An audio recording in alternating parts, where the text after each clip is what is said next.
Des sièges qui resteront vides pendant 6 semaines à compter du 25 mars prochain. Une situation exceptionnelle pour l'Opéra de Rouen et son directeur, qui joue les équilibristes du budget depuis déjà plusieurs années.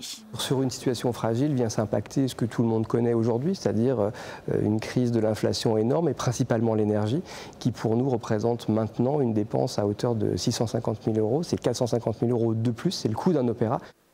Du côté des syndicats, la pilule est aussi très difficile à avaler.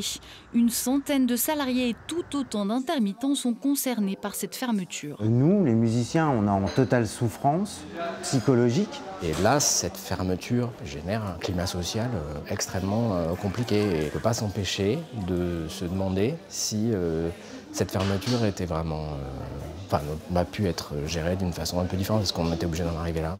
Alors, comment sortir de cette impasse?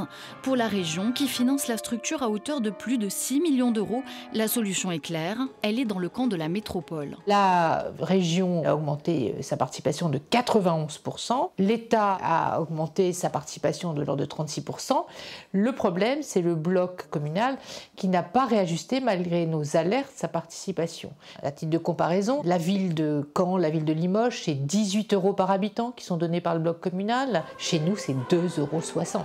De son côté, la métropole qui finance à hauteur de 1,3 million d'euros met en garde contre toute forme de comparaison et en appelle à l'aide des départements et de l'État. Il faut regarder la globalité des équipements. La métropole de Rouen met moins d'argent à l'opéra que d'autres métropoles.